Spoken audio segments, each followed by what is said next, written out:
बिस्मिल्लाहिर्रहमानिर्रहीम। अस्सलाम वालेकुम। आप लोग देख रहे हैं कुकिंग विद रिफत। आज मैं आपके साथ शेयर करने जा रही हूँ चोंगे और कीमा। बहुत ही ज़बरदस्त रेसिपी है। तो चले देखते हैं कि किस तरीके से हम बनाएंगे और किन किन चीज़ों की हमें ज़रूरत पड़ेगी। तो चले बनाना स्टार्ट करते हैं कि किस तरीके से हमने चोंगे और कीमा बनाना है। तो मैंने यहाँ पे पानी को बॉयल करने के बाद इसके अंदर कीमा शामिल किया है और तकरीबन 5 मिनट के लिए कीमे को पहले से पका लिया है। एक अदद मैंने प्याज ले लिया जिसे कट कर लिया है और साथ मैंने हाफ़ टी स्पून नमक और 1 टीस्पून लहसुन अदरक का पेस्ट शामिल कर दिया है। और अब हम इसको मिक्स करने के बाद कवर कर देंगे और कवर करके तकरीबन 20 से 25 मिनट के लिए कीमे को पकने के लिए छोड़ देंगे। और साथ ही साथ हम इसके अंदर शामिल कर देंगे टमाटर, जो कि मैंने 3 से 4 अदद टमाटर भी कट कर लिए हैं। ये हमने शामिल कर दिए हैं। टमाटर भी इसके अंदर ही गल जाएंगे और पानी भी अच्छे से खुश्क हो जाएगा। कीमा गलने की देर है। साथ ही साथ हम जो है चोंगों को भी साफ़ कर लेते हैं और इनकी कटिंग करके इन्हें चॉप भी कर लेते हैं। तो मैंने यहाँ पे चोंगे ले लिए हैं और इनको मैंने इस तरीके से ऊपर से छोटे छोटे ये पीसेस जो है इनके ऊपर से छिलके उतार देने हैं और इनकी अच्छे से सफाई कर लेनी है। यहाँ पे आप देख सकते हैं कि इसके ऊपर ये जो छोटे छोटे से कांटे नुमा चीज़ होती है इसको हमने ऊपर से कट कर दी है और ऊपर से कट करने के बाद हमने इसकी पीसेस कर लिए हैं। यहाँ पे आप चेक कर सकते हैं बहुत ही अच्छे से हमने इसे पीसेस कर लिए और साथ वॉश भी कर लिया है। मैंने यहाँ पे चॉपर ले लिया है। आपके पास अगर चॉपर नहीं है तो आप इसे कुंडी डंडी के अंदर भी बारीक पीस सकते हैं। जिसके अंदर आप लहसुन अदरक पीस के तैयार करते हैं उसके अंदर आप जो है ऐसे बारीक पीस सकते हैं। तो हमने चॉपर का इस्तेमाल किया है। चॉपर के अंदर भी बहुत ही बारीक पीसेस में चॉप हो जाते हैं। तो यहाँ पे आप देख सकते हैं कि ये चॉप हो रहा है और हमने इसको बिल्कुल बारीक चॉप कर लिया है।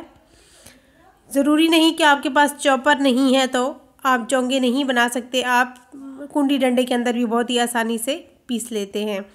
तो आप उसी के अंदर भी पीस लें। तो साथ ही साथ मैंने यहाँ पे चॉप करने के बाद एक ले ली है स्ट्रेनर, इसके अंदर हमने शामिल कर दी है और इसको मैं नमक लगा के तकरीबन 10 से 15 मिनट के लिए छोड़ दूंगी ताकि इसके अंदर से पानी निकल जाए। आपने ये प्रोसेस ज़रूर करना है क्योंकि इसकी कड़वाहट बहुत ज़्यादा होती है चोंगों की। तो आपने चोंगों को 10 से 15 मिनट नमक लगा के ज़रूर रखना है। और अब हमने इसको वॉश कर लेना है। इस तरीके से पानी डालते जाना है और नमक भी निकल जाए और इसकी कड़वाहट भी निकल जाए। और इसका आधा प्रोसेस आगे चल के मैं आपको बताऊंगी कि हमने क्या करना है। तो आपने इस तरीके से अच्छे से वॉश कर लेना है। चोंगों को मैंने कट करने के बाद भी वॉश किया है और अब दोबारा इनको मैं वॉश कर रही हूँ। तो पानी को हम रखेंगे साइड पे और यहाँ पे मैंने ले लिया एक मलमल का कपड़ा और इसके साथ हमने चोंगों के अंदर से जो कड़वा पानी है उसको निकाल लेना है।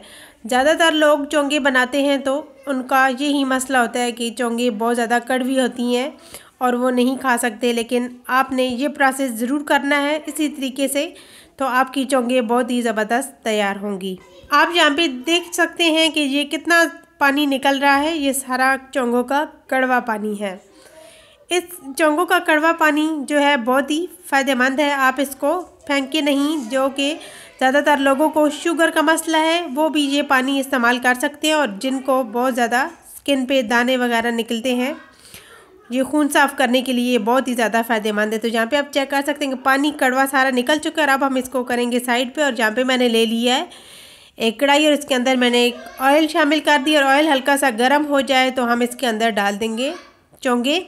चोंगों को हमने मीडियम आंच पे फ्राई करना है और फ्राई भी इतना करना है कि ये गोल्डन कलर इनका हो जाए। आपने चोंगों को जब तक गोल्डन कलर ना हो जाए आपने इन्हें फ्राई करते रहना है और लो आंच पे एक मुसलसल चम्मच चलाते हुए फ्राई करना है। और यहाँ पे आप चेक कर सकते हैं कि कीमा भी हमारा रेडी हो चुका है, पानी खुश्क हो चुका है। और अब हम कीमे के अंदर तकरीबन 2 टेबलस्पून ऑयल शामिल करेंगे और कीमे को हमने यहाँ पे तैयार करना है। तो मैंने यहाँ पे नमक पहले शामिल कर दिया, हाफ़ टी स्पून हल्दी पाउडर और 1 टीस्पून लाल मिर्च का पाउडर और 1 टीस्पून कुटी लाल मिर्च शामिल कर दी है। और अब हम इसको यहाँ पे पकाएंगे क्योंकि टमाटर वगैरह मैंने पहले ही शामिल कर दिया था और टमाटर भी इसके अंदर अच्छे से गल चुके हैं। और अब हमने इसको तकरीबन 5 से 6 मिनट जो है कीमे को पका लेना। और साथ ही साथ आप चेक कर सकते हैं कि चोंगे भी हमारी फ्राई हो चुकी हैं और कीमा भी हमारा भुन चुका है। तो हमने यहाँ पे जो चोंगे फ्राई की हैं इसी के अंदर हमने कीमे को शामिल कर देना है और शामिल करने के बाद हम इसको तकरीबन 4 से 5 मिनट कीमे और चोंगे दोनों को अच्छे से फ्राई करेंगे। कीमा और चोंगे इतनी ज़बरदस्त बनती हैं कि जब आप ये मेरी रेसिपी फॉलो करते हुए बनाएंगी तो आपकी कीमा चोंगे बिल्कुल भी कड़वी नहीं बनेंगी। और चोंगे जो है हमारी सेहत के लिए बहुत ही फ़ायदेमंद है, ख़ास तौर पे जो शुगर के मरीज़ हैं वो तो ज़रूर ही इस्तेमाल करें। सब्ज़ मिर्ची शामिल करने के बाद हमने फ्लेम को कर दिया बंद और चोंगे कीमा हमारा रेडी है। अब हम करते हैं इसे डिश आउट और आपको दिखाते हैं कि कीमा चोंगों की फ़ाइनल लुक। इतने ज़बरदस्त, इतने टेस्टफुल आपने कीमा चोंगे कभी नहीं खाई होंगी। जैसा कि आप जहाँ पे आप इस रेसिपी को फॉलो करते हुए बनाएंगे तो इंशाल्लाह आपकी चोंगे और कीमा बहुत ही ज़बरदस्त बनेंगी। मैंने यहाँ पे अदरक भी स्लाइसेस में कट कर ली और सब्ज़ धनिया और मिर्चें भी शामिल कर दी हैं। बहुत ही ज़बरदस्त लग रही हैं दिखने में भी और खाने में तो इतनी ही टेस्टफुल हैं कि आपको यकीन नहीं आएगा।